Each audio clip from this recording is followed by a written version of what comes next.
right, cello students, we're ready for lesson 17. And today we are going to go ahead and work towards tone study number 3. So in our last lesson, I showed you how to bow each scale or play it pizzicato. And we worked on the C scale, the G scale, and the D scale, which you already know. So for tone study number 3, it's going to be long bows on scales. So before it was long bows on open strings. That was tone study number 1. And you would just start all the way from the frog and go all the way to the tip and then back down. So for example, tone study number 1 was just doing this as slowly as possible and then all the way back up. And this is what you're going to now be doing on scales. Okay, so I'm going to bring this camera down a little bit further. So maybe y'all can see more of the bow. Maybe. We'll see. Okay, there we go. Okay. All right, so I'm just going to demonstrate this on the D scale. And then y'all can do this on the G scale and the C scale as well. If you missed those scales, be sure to watch the lesson 16 video because that's where I teach the scales. Okay, so you'll start on the D string and you're just going to do a very slow bow. Now when you get all the way to the tip, this part here, when you get all the way there, then you're going to go up bow for the next note, which is E.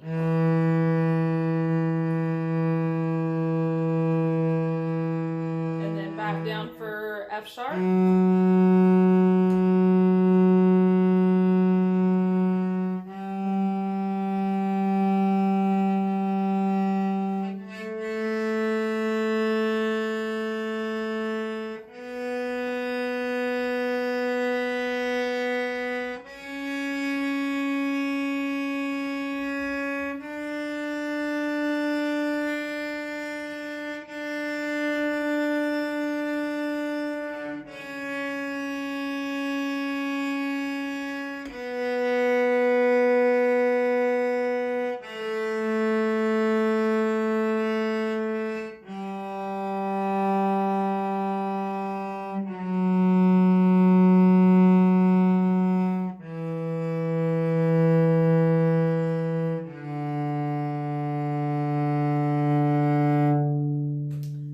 So that's how each scale should sound. So just work towards doing the bow as slowly as possible. Now, if you do the bow too slowly, for example, like this, you'll have kind of a scratchy tone and it might sound a little uneven in that way. So don't do it too slowly. Make sure that it's fast enough that it stays even and nice and clear there. All right, now on to your lesson pages. We're going to be working on page 20 and 21. Now, you'll notice there's a new kind of note here. All right, so we're going to be working on eighth notes. So eighth notes are half of a beat. So before, we've been doing quarter notes like this.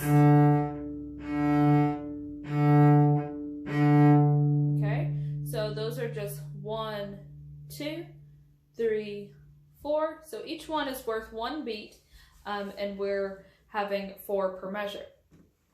Over here, for the eighth notes, 2 of them is equivalent to 1 beat. So when we're doing eighth notes, that's equivalent to the 1 count that a quarter note is. So 1, 1, and is the same amount of time there. Okay, so the first exercise on page 20, it explains eighth notes up there in the yellow little theory box. And then for the rhythm rap, you can do this, it says to shadow bow, so that's like doing it on your rosin. You can do it that way, or you can just choose an open string. For example, let's say I want to do this on G. So then I would start about here, and then I would go 1 and 2 and 3, 4, 1 and 2 and 3, 4, 1 and 2 and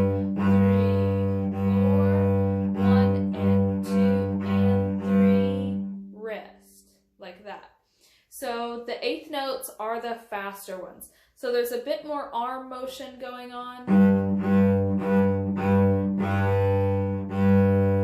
Like that. And you also want to make sure and maintain a correct amount of pressure in the hand so it doesn't get super airy, and you want to maintain that good tone.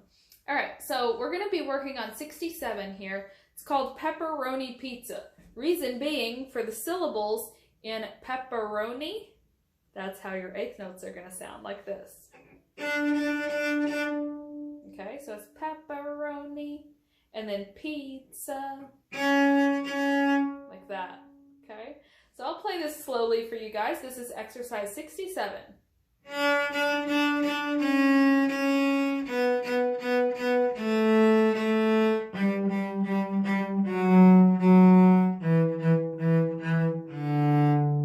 So that's a pretty good practice tempo, and then as you begin to get more comfortable with it, this is how it should sound.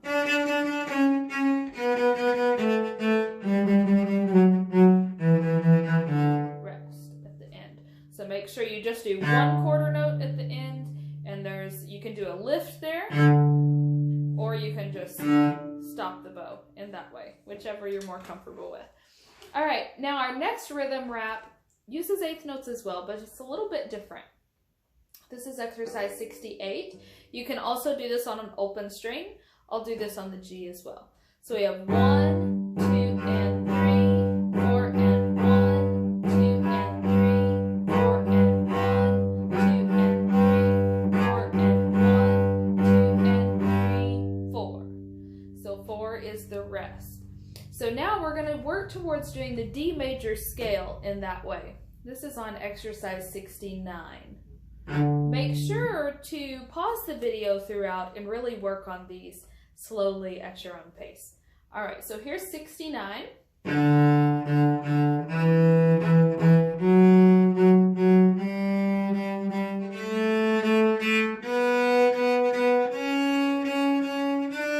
Rest, and then you can actually do it going down the scale as well.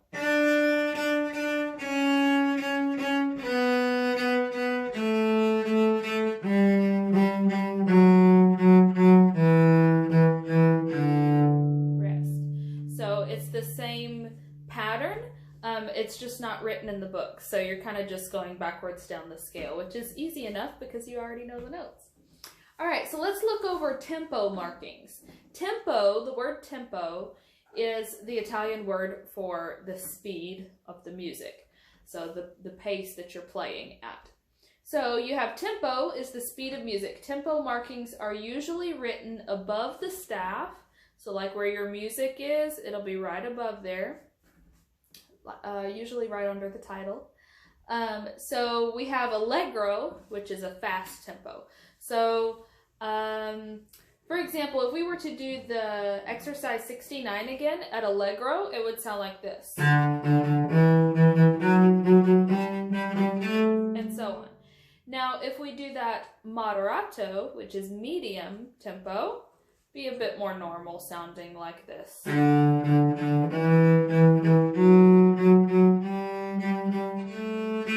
And so on. And then for andante, that's a slower walking tempo. So kind of a plodding along. So we could do. And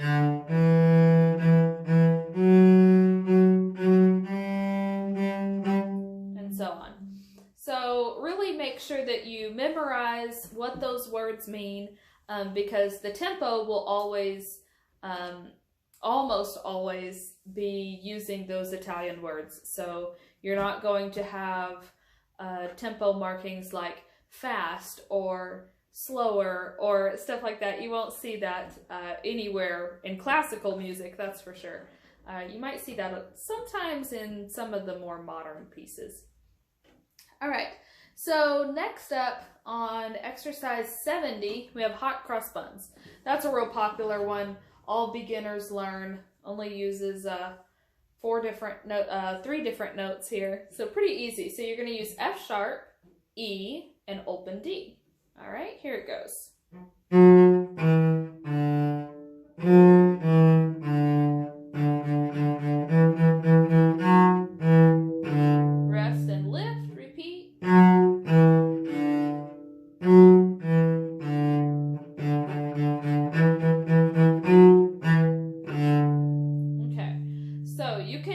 that starting out andante. You can do it at a walking pace.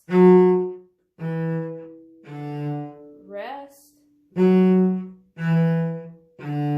Rest, and then your eighth notes would be going.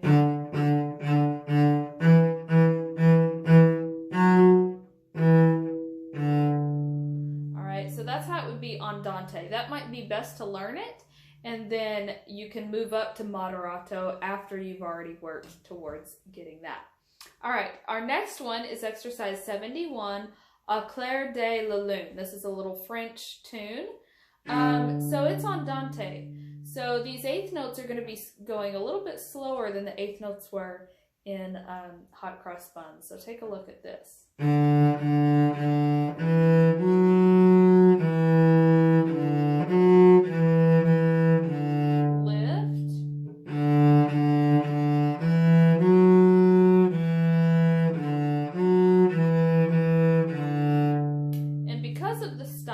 It's a little more smooth and connected, not as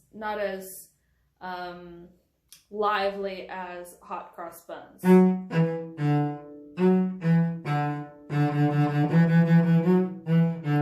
So our eighth notes are a bit more smooth there and a bit more flowing as well as slower. Okay, next off we have page 21. Now 21, work on those rhythm raps separately and slowly. There's two of them, exercise 72 and 74. And I'm going to demonstrate exercise 73, which is the Buckeye Salute, and this uses the same rhythm that is used in the rhythm rap. So here's this one, starting on the high D.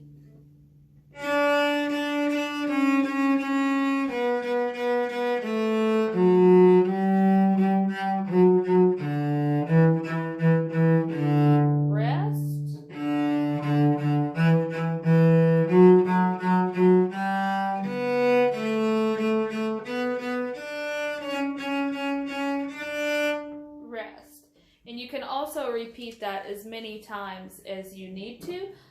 That's moderato, but a good practice speed would be more andante.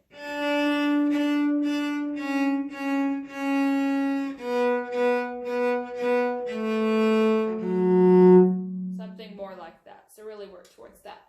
Okay, new time signature. Here we're in 2/4 time. So the quarter note is still getting one beat. But there's only 2 beats per measure. So instead of counting 1, 2, 3, 4 in each measure, we're just counting 1, 2. And for eighth notes, 1 and 2 and like that. It also shows you the conducting pattern in that theory box as well. All right, so here's exercise 75, and I'm going to count with this so y'all kind of see how that will feel.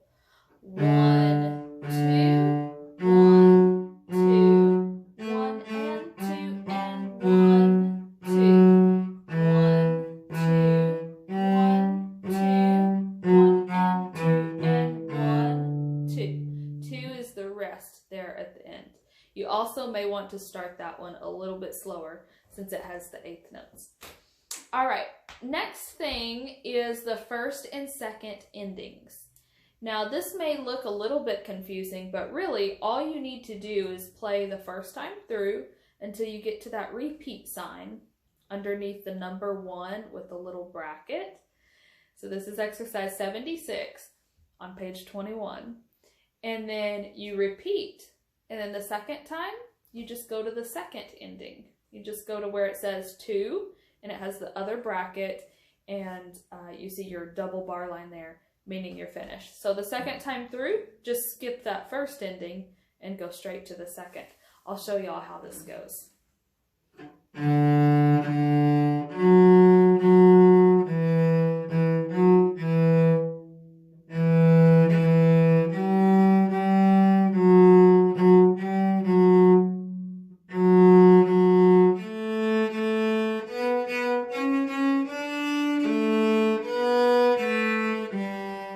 First ending, rest, repeat.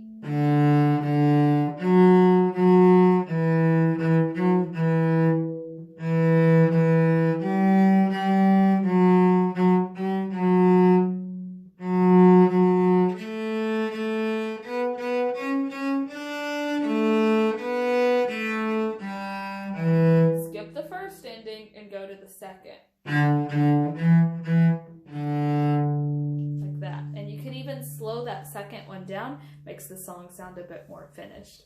All right, so y'all have fun with all of those exercises. Practice slowly, practice carefully, and I will see y'all in lesson 18 coming up.